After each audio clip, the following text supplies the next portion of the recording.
2. Hit the button. And welcome to the Steelers Depot live stream here on Monday, January 23rd. I am Alex Kozora. As always, joining me is Dave Bryan. Let me go ahead and put up the site here for you guys. Just 1 second. There we go. Dave, how you doing? Doing good. My back's still holding up. Getting on, got one of those teeters that inclines you, put your feet up and you lay on it and you go backwards and all like that. So I've been mixing that into my nightly routine to keep my back stretched out and all. And got healthy just in time. Got the Vegas crew coming out here for the Shrine Bowl week coming up here. So looking forward to welcoming them into town on Thursday. Absolutely. Really excited for that, for the Shrine Bowl, for the Senior Bowl. Don't like they're both taking place at the same time. Never really understood that scheduling conflict, but it'll be a really exciting time for the site. And so, as always, Dave and I are here until 8 p.m. Eastern Time, answering any and hopefully all of your Steelers questions. If the chat could just let me know, we appreciate the 25 people already here. If you can hear us okay, if the audio sounds okay, if so, then Dave and I will jump right in with the questions and also the signing the Pittsburgh Steelers made today, signing wide receiver Dan Chisena to a reserve futures contract. The former track star at Penn State, spent 3 years in Minnesota, and now will be part of the Steelers offseason roster. And so that is the news of the day and the headline of this stream. Just going to check the chat here quickly. They say everything sounds good. Also, if you guys, as David O. so kindly says, to hit that like button would really help us out a lot and bring more people into the stream. We'll start things off, though, with a super chat that came in before the stream even went live. That's from Matt Bell, $10 super chat. So thank you so much, Matt. He says, "Hi, Alex and Dave. If you were co-GMs of the Steelers, what positions would you address in free agency, and what positions would you address in the first round of the draft?" Dave, I'll let you answer that one first as my now new co-GM. All right, free agency. I would definitely look and see what the inside linebacker market is out there, and a little bit better quality than what they've been doing in the free agent inside linebacker market. Previously, they sign one and dump them the year later there, and it'll be interesting to see what happens with Miles Jack this offseason. I don't think that they're going to drop him right at March 15th, but they obviously could. I mean, if he makes it past March 15th, we'll have to see what happens there. I think that's definitely one area you want to try to address. Can you pick you up just knowing how the Steelers work, and even if I was in charge, I would maybe look to upgrade some depth at either tackle or guard if I could, on a reasonable contract that way. I think you're just going to see a lot of these guys re-sign too. I would make it a priority to re-sign guys like DeMonte Casey if I could. Obviously, Cameron Sutton at the top of the list there. Draft-wise, got to go in the trenches, I think, early here with one or both of those first two picks that they have here. Defensive line, offensive line would certainly make a lot of sense there. So I think that answers the bulk of the question there, right? Yeah, I think so. For me, not having done a deep dive into the strength of each particular, classes or buckets, the free agency group versus the strength of, say, the receiver group in the draft, I don't have a great answer. I think just big picture, I would go sign a veteran offensive lineman to be a backup, a Joe Haig type that's versatile, has Sunday experience, than trusting a rookie to try to do that. While he's learning the NFL, that's kind of a tough task to ask out of maybe a later round guy. Maybe a nose tackle, because the draft capital to invest in that is heavier than a cheap veteran type. A backup quarterback, a veteran with experience if Mitch Trubisky is cut, and then maybe a slot receiver, a veteran guy that can tie and lead that room that's still pretty young overall. Those are things that I think what I would find attractive in the free agency. In the draft, it's kind of everything else, and that's trench play, defensive line, potentially corners, those kinds of things. But that's all more big picture stuff, and that's without me really looking too deep into the pools of talent available in both free agency and the draft.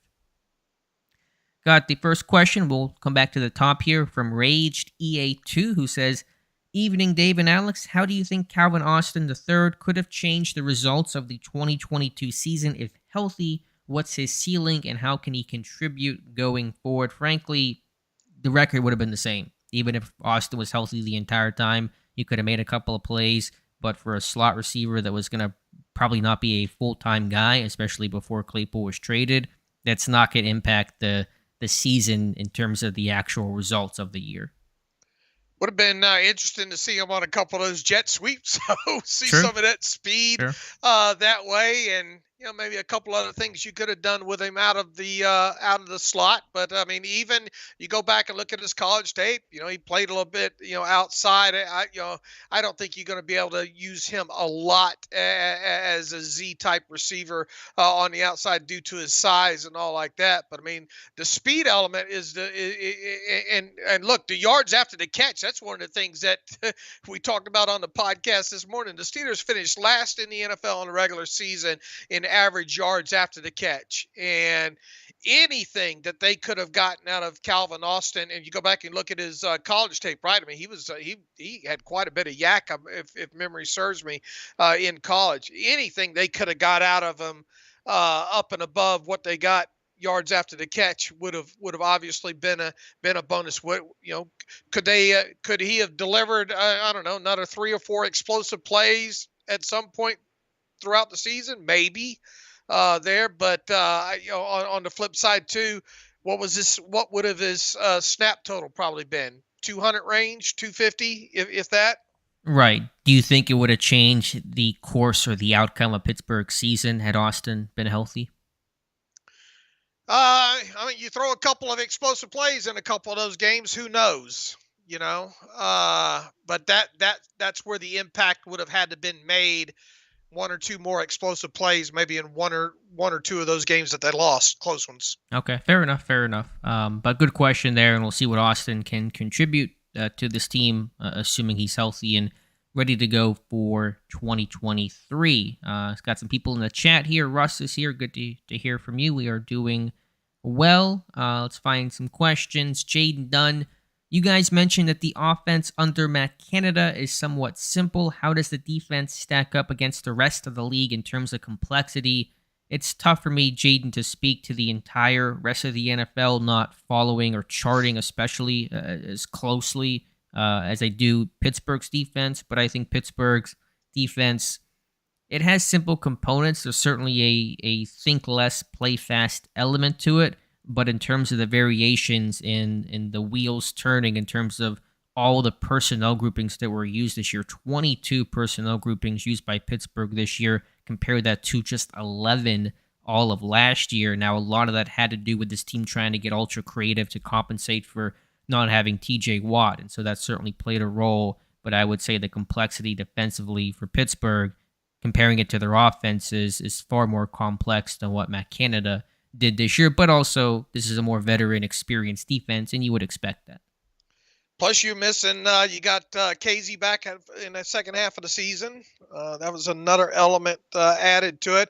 I was thinking about this over the weekend here too. Could the way had this defense stayed held, or had this the ending version of the defense that they had on the field in those final few weeks, had this team somehow managed to slip into the playoffs, could that defense have held up at least their end of the bargain in wild card round, along those lines? I mean, obviously the offense, probably wouldn't have been able to hold up their part where it came to points scored, but could the defense have held up their part of the bargain? Would have been the interesting question, I think. Yeah, I mean, the defense certainly was the strength of this team and played really well down the stretch, but there were moments where they struggled and things that you wish you could have, gotten back in areas they didn't succeed enough in. So it's a valid point.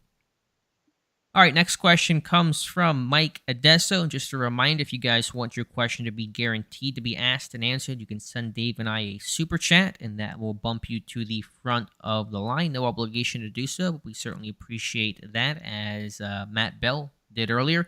Mike Adesso says over 65 quarterbacks started a game this season and well over 80 played significant minutes. Knowing that, not only do you need to spend money on a number 2, having a solid number 3 is crucial too, with Kenny Pickett on a rookie contract, paying Mitch or any number 2 upwards of 10 to 12 million and having the whole room for under 20 million, but all capable is a big advantage. Thoughts? It's a fair point, and I think that's one of the driving reasons why this team did not trade Mason Rudolph, despite having we presume and assume suitors for Mason Rudolph, and probably could have dealt him if they wanted to. They like the veteranness of that room and not necessarily being in a position where if one guy gets hurt, you're a snap away from some rookie, some unknown playing that would potentially really dramatically change your season. And so it's a point well taken, Mike Adesso. Yeah, it's going to be interesting to see what that room looks like here over the next, once you get past the draft and all like that, because, and really by March 15th, right? See what happens with Trubisky. He's due the $8 million in 2023. Those comments that he made, several weeks back about, man, I wish I would have thought it, gave it a little bit more time and looked around a little bit more before signing, makes it sound like would rather be somewhere else at this point, maybe competing for a spot around the league. And if they do part ways with him, you need a veteran of some sort in that room. Josh Dobbs is back in the popular talking channels, I guess, right now. Mm-hmm. And probably could do worse than Josh Dobbs, right? Sure. At this point. But what's your number 3 situation going to look like? Yeah, I mean, they always carry 4 to camp, and so if Trubisky is cut, they're going to sign a veteran similar to Trubisky in terms of resume, that experienced guy, but certainly cheaper. And so, Josh Dobbs type of guy, if not actually Josh Dobbs. And then I think maybe they haven't signed a reserve guy, a futures guy, a veteran type of quarterback that would come in really cheap. So I'm not sure if that's the path. A rookie undrafted free agent probably included in that mix. And so, first things first, Mason's gone, Pickett's staying. What happens with Trubisky? That's the first big thing to watch, and you take it from there. Let's see. Mutated Genome says, which position do you rank as the higher priority to fill? Starting inside linebacker or capable starting backup outside linebacker for when Watt inevitably gets injured again? I mean, I think obviously the starter is just more important based on the volume of snaps you're going to expect that guy to play, but I've certainly talked about quite a bit the importance of having a really strong and solid number 3 for rotation and protection against injury to Watt, or if something happens to Alex Highsmith. So it's hard to necessarily rank them. I think they're both certainly considerations. Who's going to start opposite Jack if Jack remains a Steeler? Spillane, Robinson, something outside, that's a valid question. And then also your depth at outside linebacker. You saw Pittsburgh was impacted that when Watt went down this year. To me, I would just make DeMarvin Leal basically the de facto number 3 outside linebacker, but we'll see what the team decides to do. Yeah, that's a conversation we've already had late in the season on into the off season about what is DeMarvin, what is the plan for him this off season. And it'd be great if he showed up on an interview somewhere and got actually asked that question, because you would think during the exit interviews he's been kind of informed of which way they want him to go from here. And look, regardless of that, they need to stop throwing the that mud against the wall of that Malik Reed type, Derek Tuska type player. I would like to see them, even if it's a 4th or a 5th round type guy, go get you an edge that fits what you do, and one that can play on special teams, and see if you can't develop something there. Yeah. What about inside linebacker? Where's your kind of head at in terms of how to best approach that? They need to look at both avenues there. They need to look at both free agency and the draft as well too. It's hard to know exactly what they think about Mark Robinson, but I mean, you hear some of the comments later in the season that they seem to be positive on him, and if they can, it's not the want to aspect when it comes to Mark Robinson. If anything, you probably say, look, you can't make every tackle on every play Right. when you're out there. You got to have gap responsibility. You try to do too much, and that's when things really start going south there. So, I mean, he, at worst, you would think Mark Robinson at the very worst would be a backup for you. I mean, but I think you go into it thinking that maybe he can compete for a spot as well too. But I think you have to give that position a long look at every given avenue, free agency and the draft.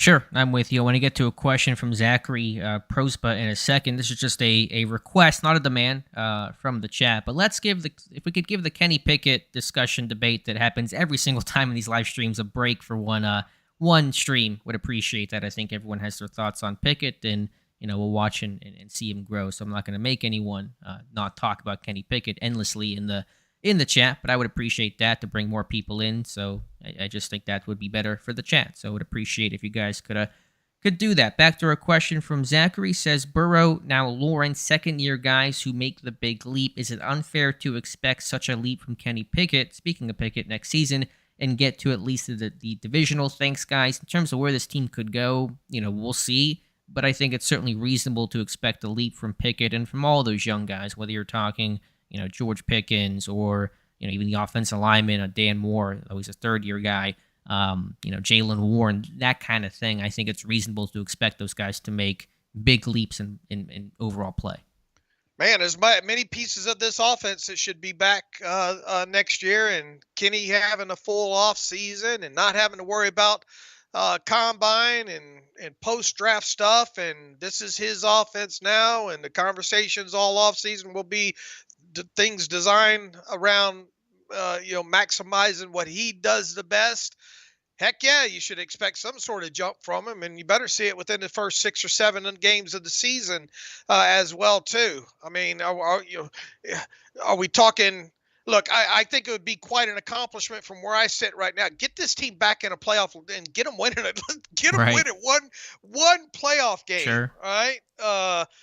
Let's start that there as the goal. Get in the playoffs and win one playoff game. I don't know, no matter how you do it, but that needs to be the first hurdle that this team clears at this point. And your quarterback play will obviously need to be a big part of that on top of it. So I'm not concerning myself with divisional round, championship, whatever. Just this team with the people that they're supposed to have back on, but or we think will be back, come the start of 2023 on both sides of the football, especially with the continuity that they're likely to have on the offensive side of football, and especially with you expecting Pickett to take the next step, whatever that looks like. This team needs to get in the playoffs and win a playoff game, period. Yeah. Long overdue for this franchise, no matter how you want to slice it. No question about that. I think the comment you made about the continuity this offense has is one of the reasons why this team kept Matt Canada, and one of the reasons why you should expect this offense to really hit the ground running next year. It would be a big disappointment if they don't, regardless of schedule, because everybody's coming back, including offensive coordinator, quarterback, receivers, running back, offensive line. There aren't likely to be any significant changes, and if they are, there'll be additions that should make the group better, not worse. No major subtraction this team's going to be subjected to, barring injury. And so that reason alone should really kind of set the bar high for week 1 next year. Next question comes from Alex. A fellow Alex says, are you expecting the Steelers to focus on one position in the pre-draft process like they did the past 2 years with running back and quarterback? Dave, that's a good question about this team's mindset. What are you expecting?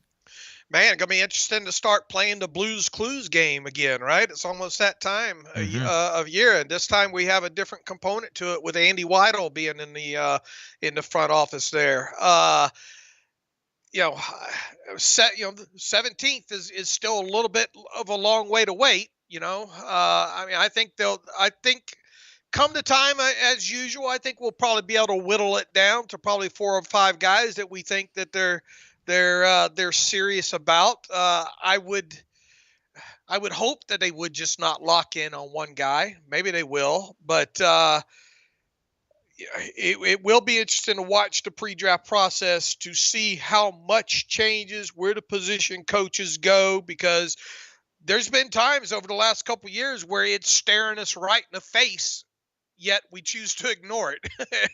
Yeah, I think we've been pretty good about tracking at least the Yeah, position. but like the DeMarvin Leal thing, that should have been in all of our mock drafts, What was the big because Dunbar being at because the pro day? and there was the other kid there too, and I think that was the other defensive lineman that I had in my mock draft there, wasn't Austin, weren't they at that pro day as well too? I'd have to check. I know Dunbar was there. I can't remember about if anyone else was. But I Maybe. mean, regardless,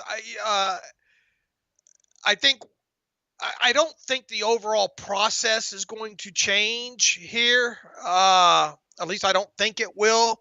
But you hope that they don't get in a position where they're just centered on just one guy. Right.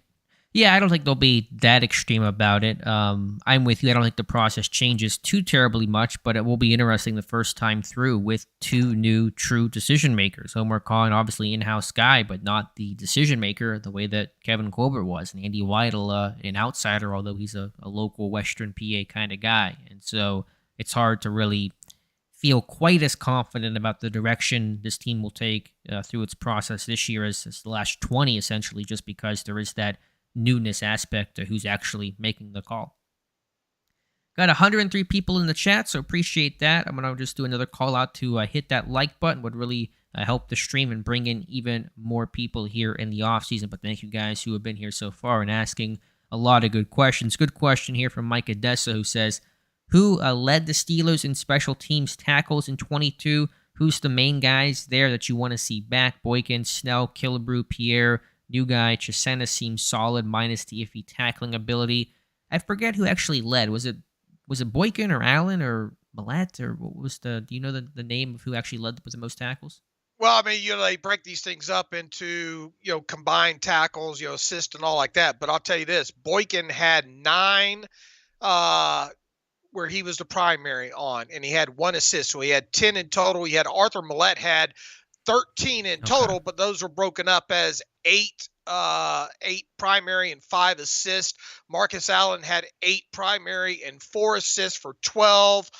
James Pierre had 9 total, 5 primary, 4 assisted, and Benny Snell had 8 combined, 4 primary and 4 assisted. And then even you look at a guy like Connor Hayward, 9 total.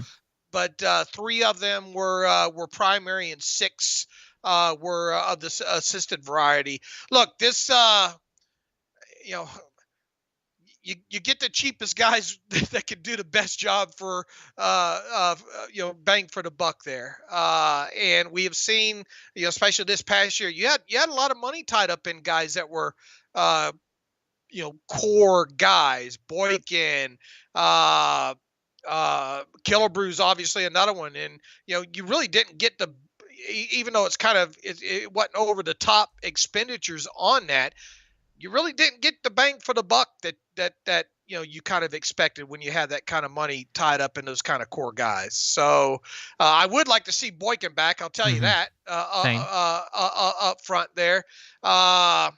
It wouldn't hurt to have Benny Snell football back. I mean, what are you going to do for a third running back anyway? Normally, that third running back has to play on special teams. I mean, if you could get him back on, I'm not going to go out and give him $2 million, for the season to do it. But if you could get him back for that, obviously Connor Hayward's under contract still, and that's going to be a core guy for you as well too there. So, and then what's going to happen with a guy like Elijah Riley that has shown in the past that has some special teams experience here. But I mean, if you want to talk about one guy I'd probably be banging the table to get back would be Miles Boykin. I'm with you. What's interesting, though, is 3 of the 4 names you mentioned in terms of special teams tackle leaders are pending free agents in Miles Boykin and Benny Snell and in Marcus Allen. And so if you hypothetically lost all 3 of those guys, that'd be pretty big turnover. Now, some people obviously want to get rid of Marcus Allen. I'm probably pretty indifferent on Benny Snell. With Allen, you can take it or leave it. That's fine. Snell, I'd like to bring back, but does Snell really want to come back? Does he want to try to go somewhere where he might have a chance to carry the football? I mean, he knows he's got Harris and Warren ahead of him. There's really no path for him to see time unless one of those guys gets hurt. He's an accomplished and solid special teamer, but I'm sure in the Benny Snell ethos, he wants to be a bit more than just a guy that runs down kicks and punts. So would he just try to go somewhere else? I mean, I can't rule that out. Let's see. Question from Daniel, who says, "What do you see as the main differences between Colbert and Weidel in terms of draft strategy and roster buildup?" It's a good question. I don't think we can really answer that concretely yet. I think this team will be more willing and active to trade, especially going down. Kevin Colbert almost never traded down, first round or otherwise. He would go up occasionally, and so there's probably going to be a greater chance of that happening, just more movement on draft day. Beyond that, I don't have a great feel for what's going to be different when you compare Colbert to Andy Weidel. I think as you fan out into the later rounds, you'd like to see the net kind of widen a little bit more. So we're not running the jokes about Kevin Colbert and 25 names on an index card. Sure. You know, how how does he value in the trenches? Is that going to be a priority? Will he be a guy that works closer to the ball, to the further away from the ball? You know what I'm saying? Will he have that kind of philosophy? We're really not going to know until we start getting a track record on him a little bit more. And I don't think you can just rubber stamp what happened over in Philadelphia, even though I'm sure he did have a big part of having the hand in the pile with that. But do we know how much pull he had in that? I think he had the last couple of years significant pull in the sense of he was basically running the draft room, and then Howie Roseman would have the final sign off on the pick. And so I know there was a story where Weidel wanted them to take Justin Jefferson, and I guess Roseman wanted Jalen Reagor, and so they obviously went Reagor, and that ended up being the wrong decision. So Weidel did not have final authority, but it seemed like he had pretty good pull in that room overall. I know we get asked this question a lot, and I kind of hem and haw and say it's a hard one to answer, but I want to ask the chat, since there's so many people here in the chat right now. If you just had to guess right now, January 23rd, a lot can and will change. What position do you think this team takes, number 17 overall? What position, if you just had to bet right now what they would take, let us know in the chat below. I just want to kind of get a view of the answers. Is it D-line? Is it offensive guard? Is it slot receiver? Is it corner, inside linebacker? Probably a lot of ways this one can go. So want to get your guys' thoughts there. Ross Wisher says, who would you rather have for the next decade, Alex Highsmith or Terrell Edmonds? Putting cost aside for just a moment, just one-to-one, player-to-player, it's Highsmith, I think, easily over Edmonds. Edmonds has been solid, available, would like to bring him back, but Highsmith is certainly the higher ceiling and the more impactful player. Yeah, that's easy for me to answer as well, too, and that's Highsmith. Sebastian Sanchez says, Rooney is selling the team. I think that's news to Rooney. I don't expect that to happen, but that's a comment there from Sebastian Sanchez. Mike says, any specific players or position group you may focus on in Mobile? I'm so excited for the Depot's crew's coverage on both, them having them on to discuss. Yeah, I'll have an article on that before I leave on Sunday for the Senior Bowl. I'm still kind of working through some of that stuff, but I'll be watching the trench guys a lot. That's kind of been my focus so far. O-line, D-line, and edge is probably going to dominate some of my Senior Bowl coverage. A lot different from last year, right? Yeah, I mean, it was quarterback, and there were so many rumors at the Senior Bowl about quarterbacks. I heard they loved every single guy down there, from Kenny Pickett to Matt Corral to, just the whole gamut of plays. Malik Willis obviously dominated that conversation quite a bit last year, so it'll be a different feel, a different vibe this year, I'm betting. Yeah, look, got you, Wise, Tyler Wise, Jonathan Hightritter, Ross McCorkle for the first time down there, right? Yeah, really excited for Ross. Just did a really good report on day one, Jones from Ohio State, so it's going to be a great trip for him. We sent Ross through the scouting academy, and his work looks like that's paying off so far for him. So excited to get him down there with you guys who have been there before. Definitely. Just want to read some of the comments. I can't get to them all because there's so many people that answer. We appreciate you guys answering to the question that I had about what position do you think they will take. I'm just going to rattle some off here for you guys. Offensive tackle, linebacker, corner or O-line, corner, O-line, offensive tackle, O-line, corner, inside linebacker, D-end, interior defensive line, D-line. So it seems to be corner, O-line with some D-line dominating the answers there. Not surprising. Yeah, that seems to be about in line with what Dave and I think are thinking. as well. Let me scroll back up. Half hour to go here in the chat. Appreciate you guys being here as always. If you have suggestions for things you want to see on the channel and for Steelers Depot, be sure to drop that in the chat below. Any article ideas or video ideas, we can certainly take that under consideration. Let me scroll back up to where I was before. Where did I have my spot? Let's see. AB says rank in terms of need of an upgrade. Offensive tackle with a core 4 and more. Offensive guard with Daniels and Dotson, or center with Cole. So if you had to rank those groups, tackle, guard, center, in terms of what needs to be upgraded the most, how would you rank that, Dave? Oh, wow. I well, core 4 is going to be there. I don't think he's going anywhere. I don't think. Sure. Left guard is what really sticks out. Whenever I talk about offensive line right now, left guard really sticks out in my head right now. So, guard. What are your thoughts on Dan Moore? Do you trust him to be this tackle of next year and potentially beyond? I think you should have somebody in there pushing him at the very least. I think he's going to be your week 1 guy, like it or not. But you better have a plan in there. I mean, I think we have seen some. He's a guy that takes 2 steps forward and then next game will seem maybe take 3 steps back, kind of guy there. But is he a premier guy that you're probably going to extend here in the next couple of years? It doesn't feel like it right now. But look, we've said this several times. This team was extremely fortunate. The fact that they were able to keep all 5 of these guys healthy, all of the season, get the snaps. I shudder to think what would have happened if they would have lost any one of those guys for any one of the 5 of them for any extended period of time. What would have happened within that? So you cannot put yourself back in that same position again. So you've got to have some depth, better depth, albeit the draft, free agency, or both, to at a minimal, allow for you to not have the luck that you had last year.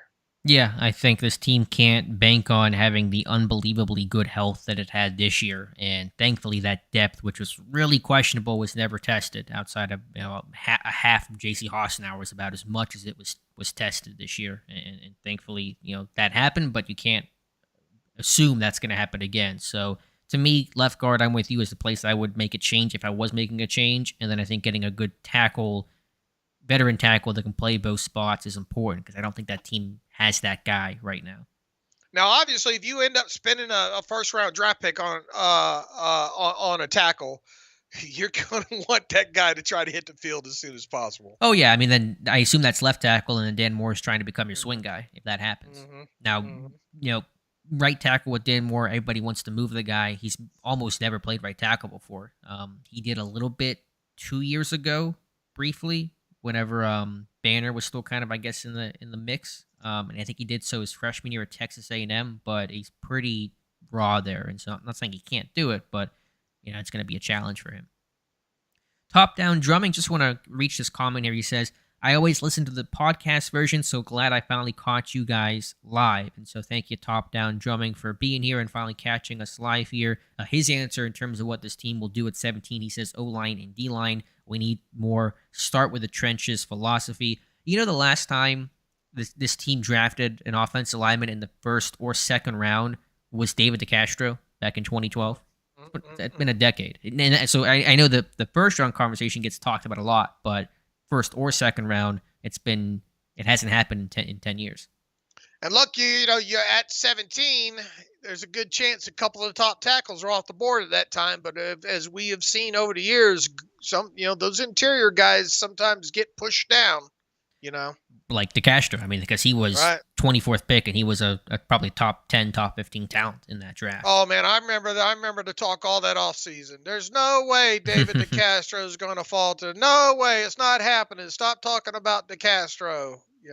Yeah, and that's why we always caution it's never going to happen. There's no chance because you can never predict what's going to happen on draft day.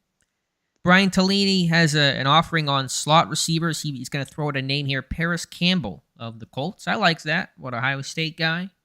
Bigger body. I don't know if he's going to fit in the Canada slot receiver type. I think he wants the Calvin Austin, the guys that can be used on motions and jet runs. I don't know if Campbell fits that to a T, but I like the name overall. Let's see. Logan says, any position in particular you want the Steelers to target on offense in free agency? It really depends more on the talent than the actual position. I think certainly getting a veteran backup quarterback is going to be critical and expected if this team cuts and moves on with from Mitch Trubisky. So that, again, slot receiver, a veteran guy would be ideal. Is there a guy out there? I'm not sure. There may not be. But it's really less about the position and more about the player. Yeah, look, I mean, anything on that offensive line, especially if you could get a guy that's swing capable that can play all three spots inside, along those lines. You might have to spend a little bit of money on that, but once again, this team was so incredibly lucky that they didn't have to get into their depth on the offensive line, and there's no way that you can go into this next season without throwing really both at it, free agency and draft picks at it. Herb's Play says, would the Giants swap backups Trubisky for Tyrod Taylor trade? I don't know if that's equitable in terms of where Taylor's at in his career. I know that Trubisky, if he didn't go to Pittsburgh, he probably would have ended up in New York with Brian Dable, who was with him in Buffalo, and Joe Shane, who was also there in Buffalo. Now they're going to pay Daniel Jones. At least we assume that's going to happen. Will they pay Trubisky as well? I mean, it wouldn't cost a ton, but Trubisky would know if Jones gets paid, I'm 100% the backup. I don't think he's probably going to end up in New York this time around. Let's see. Next question comes from, and I really appreciate 135 people here. This is a great off-season crowd for sure.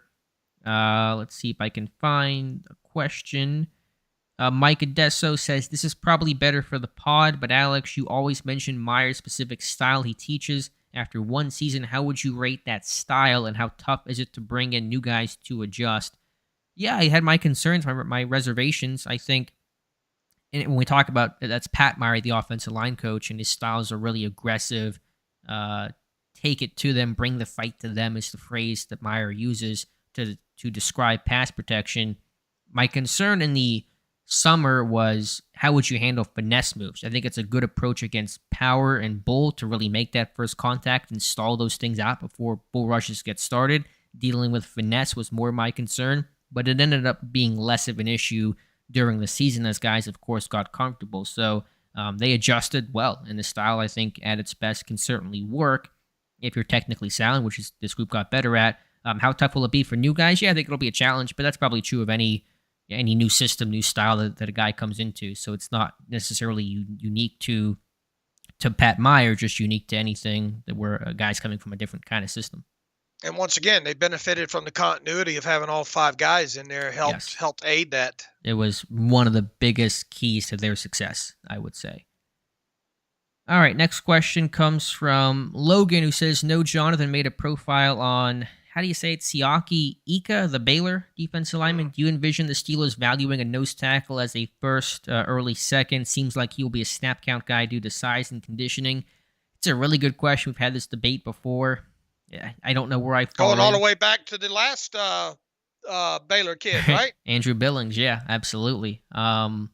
It's a fair point, and I think certainly you have to be, have some pass rush juice to be a 3-down guy, not be that just early rundown guy. I still think that people overlook the importance of a good nose tackle and the importance of base defense when you're playing the Ravens, you're playing the Browns, even the Bengals to a lesser extent. But it's a fair critique of that position. You should not spend now the way defenses are all about sub package more than anything. Yes, they still play base and all, but in my opinion, those 0 and 1 techniques that's all they can do. No, the value's not there early. Those kind of guys, I think you can probably get later rounds there.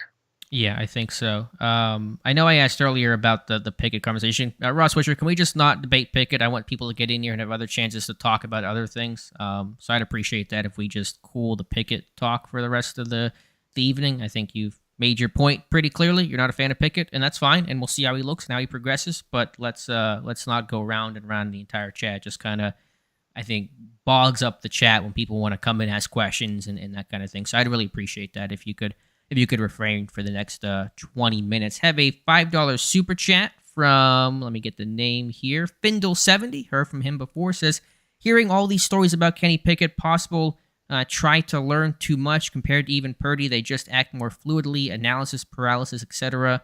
I'm not quite sure what you're meaning. Try to do too much compared to even Purdy. They just act more fluidly, analysis paralysis, etc. Do you know maybe what Findle's talking about, Dave? No, say it again.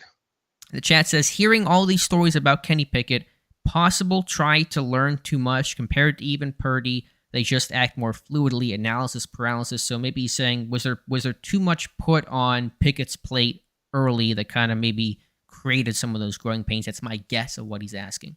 No, and listen to Kenny talk. I mean, I don't know exactly where he's going with this, but just listening to Kenny talk since the season ended and all like that.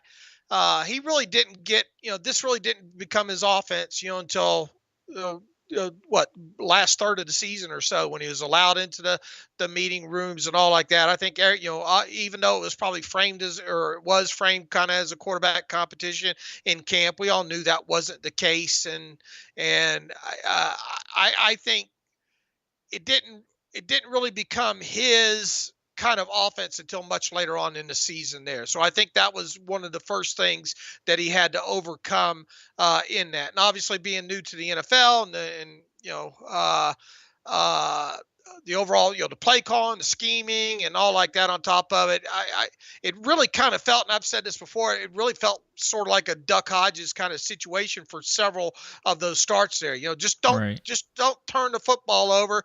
We'll throw these curls and these comebacks and these out routes and if you see the a press man situation on the outside, take your shots on the outside like that.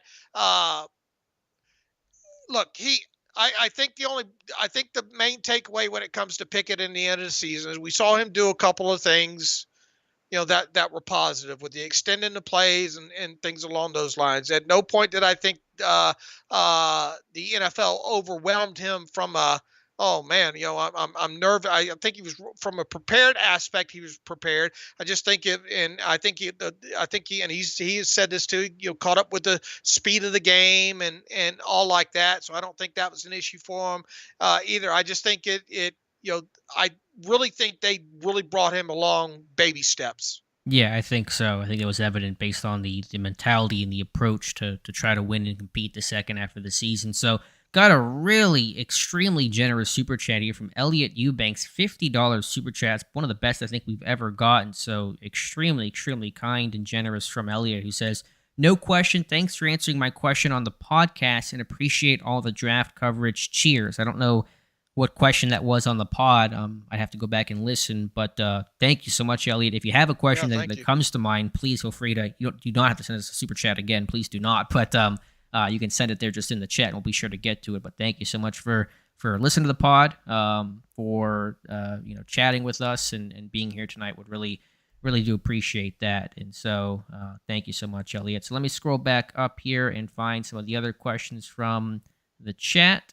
And let's see if I can find something here for you guys. Let me scroll you back down to the bottom here, get some of the more recent ones. I think I saw one from David O. I had a really good question from David O, who says, basically, what do you think Art's going to emphasize in his State of the Union statement? He's always talked about run game in the past, probably less of a focal point given how much better that got. But what do you think he's going to talk about as kind of the indication of what he wants to see this team fix? Well, I sure hope yards after the catch comes out of his mouth is one of those things. But I have a feeling it's going to be an in the trench talk. Okay. With O-line or D-line, or just as a general trench? I think just probably a general. My betting money this time won't be as specific as much as it would be a generalization of in the trench. Okay. Yeah, I wonder. I don't know if he'll have as specific of a thing. other than just scoring more points. It's like just a general catch-all. But You want to take the Matt Canada yeah, route? we just got to score touchdowns. We just got to be better, that kind of thing. But I think it'll be I don't know. I think maybe trench play, maybe defensive line, just given some of the losses they may have there. But I'm really curious to see kind of what, if anything, Rooney emphasizes. All right, let me scroll back on up. And Chris Neal says center may be a sleeper pick at 17. I don't know if it'll be a center worth taking at 17, though. That valuation is kind of the thing throwing me for a loop. And plus, I like Mason Cole, what he did this year. Let's see. Top Down Drumming says Tomlin is an amazing coach, but issues starting the season slow, losing to teams they quote-unquote should beat while winning games they quote-unquote should lose, lack of discipline, penalties, thoughts. Was Pittsburgh that penalized this year? I mean, there were, flags, but I don't think they were particularly penalized that much. Kevin Dotson got enough for everybody. That's true. Yeah, besides the ineligible man downfield, which was, rage-inducing. But I think if you look, broadly, I don't think this team was penalized too much. Let's look the back half of the year, especially. I think first half of the year there were more issues. I know defensively there weren't a ton of DPIs and those kinds of things. I know those numbers are kind of down across the league, but I don't think Pittsburgh was particularly egregious in terms of just the penalty aspect of it. Well, by game here, let's see. Cincinnati 8. I'm gonna read them off in order of the games of the total number of penalties here. 8, 3, 5, 8, and that 8 came against the Jets. 6, 7, 5, 9 against the Eagles. 3, 8, 3, 7, 2, 7, 3, 6, 4. If you want to look at it individually here, 12 of them by Kevin Dotson, and I think he was among the league leaders in penalties for a single person last year. He had, false start, holding, ineligible downfield, unnecessary roughness, false start, holding, ineligible downfield, false start, holding, and ineligible down the field. So 3 down the field, ineligible calls against him, 4 holding, 4 false start. Boy, he was trying to wear the gold. He's trying to go for some, trying to win all the categories here, and 1 unnecessary roughness penalty. So it was false start, holding, down the field, and unnecessary roughness for him. And the partridge in a pear tree. And that's the issue with Dotson. Physically, he's talented. He did play better the second half of the year, but there are so many mental mistakes technically and with the penalties that just kill this team. And that's the driving reason why I think if you're going to upgrade anything, you're going to upgrade left guard.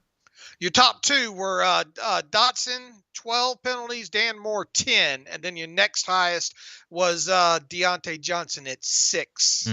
That's a lot for a receiver. I wonder how many receivers across the league had as many as Deontay's 6 penalties. And unfortunately, there were unforced type. 4 of those 6 were unforced. Illegal shift, 2 false starts, and a taunting. You remember that taunting?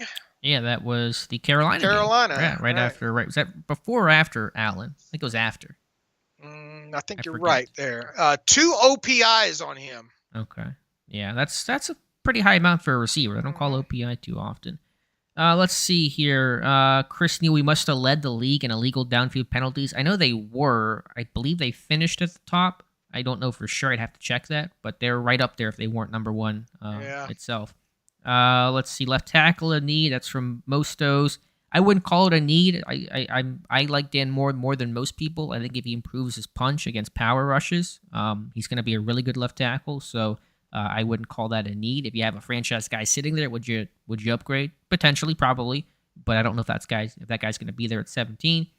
Rocky Roxham, I haven't watched that guy yet, so I really couldn't tell you, but a good name to add on the list, so I will check that out and hopefully have a better answer for you next time. Let's see what we have here in the last 10 minutes of the stream. Amir Khalid, hey Alex, do you think we'll see the front office operate differently than previous years given when we have a new GM? Mentioned that a bit ago. Potentially, it's kind of a whole new adventure for all of us to kind of see how the Weidel team operates and what changes, if any, do occur. you can bet we will have posts anytime any one of them guys is spotted at a pro day for sure. Definitely. Ben V with a comment, but I'll read it here. Dan Moore Jr. and Chukwuma Okorafor make up one of the worst tackle tandems in the NFL. Everyone except James Daniels is replaceable on the O-line. So Ben not happy with the tackle tandem. I wouldn't call them one of the worst. Not one of the best, but I would not call them one of the worst. And I think Brad Smith is back to talk about Jack Campbell. Would be a nice pick at inside linebacker. He says have a report on him. Somebody mentioned, I think, about Drew Sanders as well, and Tom did the report on him. I'd bring it up, but I think some of the GIFs might create some copyright issues with the stream, so I'm not going to do that. But just search Sanders' name, and you'll see the report on the site, and you can check that out from Tom, who did a very good job with that report. Mason asks, how about this one? Dave, how do we feel about bringing Trey Turner back? I honestly can't remember how well he did. About Trey Turner. No, thank you. I think he had some issues. I think he did get into the starting lineup somewhat later in the season, and he was in Washington, right? Yeah, Washington, and no, thank you. You can do better than that.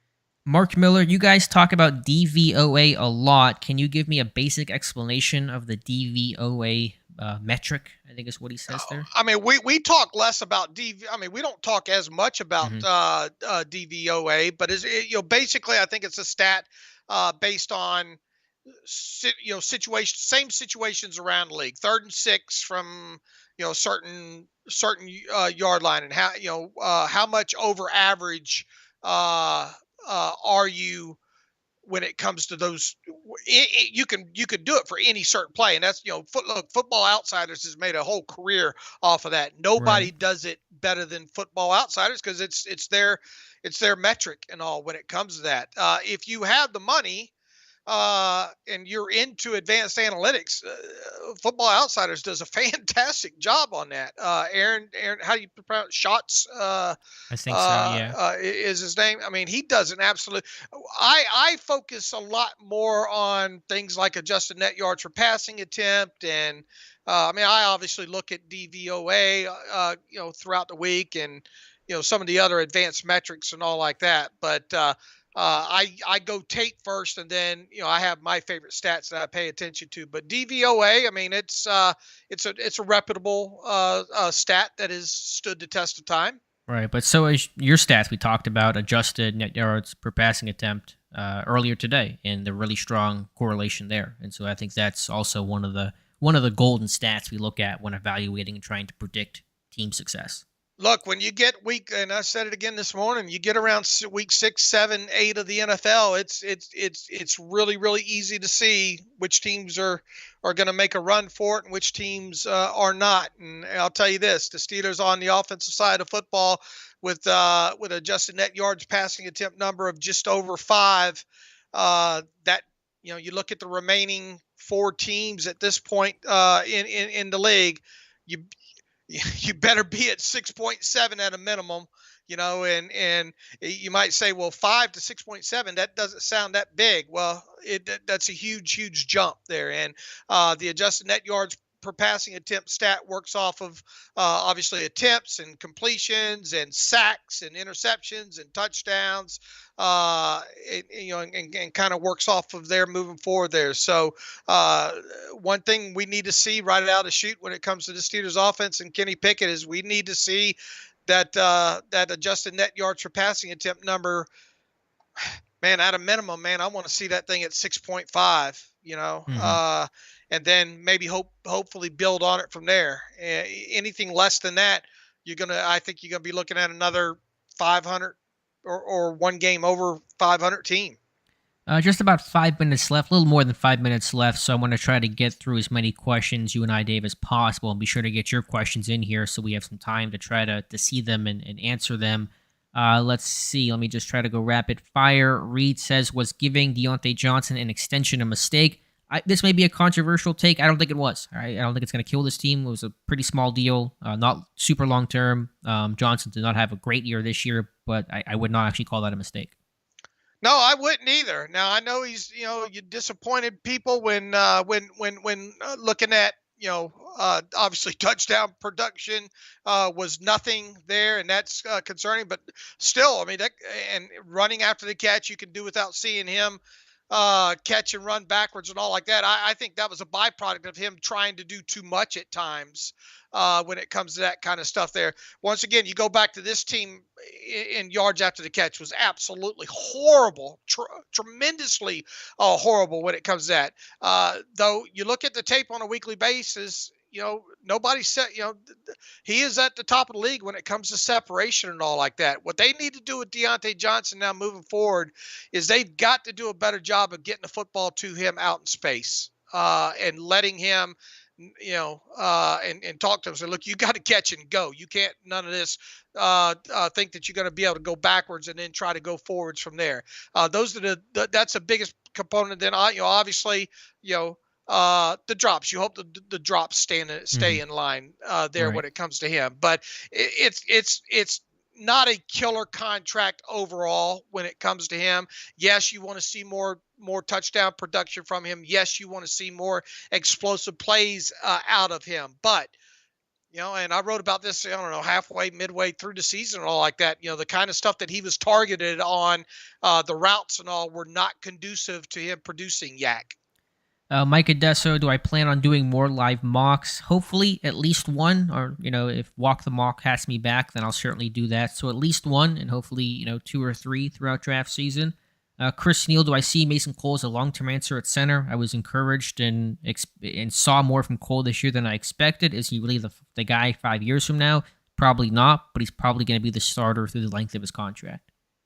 Russ, would I trade Mitch Trubisky to move up? I'd trade Mitch Trubisky for anything I could get for Mitch Trubisky right now. If someone wants to have him, I'll take whatever I can get for him. Yeah, it's just not pushing a button, though, too, because the team's got to be willing to pay him that $8 million. You think, okay, it should be there is that component to the trade that you have to consider here. Might there be a team that's interested in getting him for $8 million? I mean, we'll see, but I kind of doubt that would be the case. Yeah, I don't think there'll be much of a market. Teams know if he's being shopped, he's about to be released, and they would just probably wait for that. Bob Eager, would you move Dan Moore inside, similar to Willie Colon, if you draft left tackle? That'll be talked about a lot, and I get it. It's just that should be the swing. Yeah, I think I'd prefer him as the swing over as the actual left guard. I'm with you. Dead Planet says Weidl is a great pickup. I think it's a good hire, and this will be his first full off season. So excited to see what Weidl does with it. Gavin, I believe he's asking about Dan Chesna, and that's a speedy track guy. Played basically 1 year of football at Penn State, and then he's become a special teams guy in Minnesota, known for his speed. He's got some size too, but like a 4.3 type of guy. Yeah, if he makes it, he's gonna have to probably make it through the Danny Smith path. Yeah, 100%. He's like this cross between Gunner and Miles Boykin, for whatever that's worth. Let's see, a couple minutes left. Want to get to as many as possible. Anybody to realistically trade up for? It's too early to talk about that. All right. Probably less so this year because it's not as quarterback obvious as it was last year, but we'll just have to wait and see. Let's see what else there is. If we have anything else, I'm sure there's a couple of questions left. Todd, do I think that Kenny Pickett can improve? Yeah, I think Kenny Pickett certainly can, and I fully expect him to improve. I expect all rookies or all second-year players to be better than they were in year number 1. Yeah, once again, not going to have the distractions and getting ready for the combine and that kind of stuff, and have his first full season underneath his belt. Whatever that improvement looks like, obviously you hope it's greater than just a baby step forward here, but most definitely. And once again, first 6-7 games of the season, that's when we better see it. Yeah, I know that Scott and Jake are asking about the off-ball linebackers and how that should be addressed. I think we've talked about that some throughout this chat. Probably a couple different ways to do it.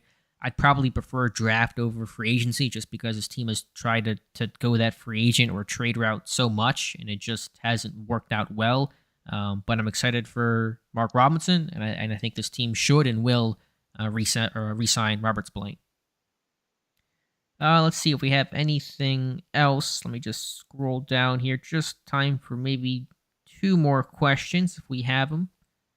Yes, that was Scott asking about the inside linebacker. Chad, will we keep Miles Jack? For now, I think it's kind of our thought, Dave, right on Miles Jack. Yeah, I mean, look, I mean, it obviously, look, that could go either way here. I mean, they could just say, look, we're going to cut bait with him, but it really feels like he's at least going to survive March 15th, and then go from there. I don't think they would. I don't think they're going to be in a position, because once you cut William Jackson the third, and let's say, I don't know, let's say Mitch goes out the door around the same time too. I mean, you're freeing up $20 million right there in cap space, and that's plenty to do your a lot of off-season work and free agency work, and then you look at it moving on into the season of get past the draft and all of free agency and things like that. So I think at a minimum we should look at Miles Jack at the first hurdle for him to clear is March 15th, and my guess will be he will survive March 15th. Yeah. Should we sign Orlando Brown if able? That's some Mark Tobin. I probably wouldn't. I think he's a little overrated. He's going to cost a ton of money. I don't think he's this franchise super trusted left tackle, to be honest with you. It doesn't sound like something they would do. No, I don't think it's even in the conversation right now for this team. Most toes, I think that's an overall accurate assessment of Moore and Dotson in terms of pass pro. Yes, both need to do better in pass pro, and yes, both need to do a better job communicating. That's a fair point. Logan says, what kind of jump would you want to see statistically from Kenny Pickett? I would say just red zone numbers. He was one of the worst red zone quarterbacks in football this year. I think for you it's probably that, and just average depth of target type numbers and that kind of thing. Yeah, I mean, pushing the football down the field a little bit more.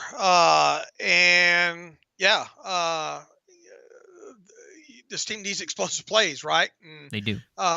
Need to maybe see if we can incorporate him more of the slants, more the a little bit more of the middle of the field stuff, but yeah, red zone has got to get better and pushing the football down the field. Not necessarily 40-yard, 30-yard passes, but be able to push it a little bit further down the field than he did his rookie season. Mike wants a full pod discussion on Devon Witherspoon, the corner from Illinois, who's super physical. I think that Josh has a report coming on him, so I don't know when our full pod discussion will occur, Mike. I'm sure we'll bring him up at some point, but check out the article on Witherspoon in the next couple of days from Josh Carney.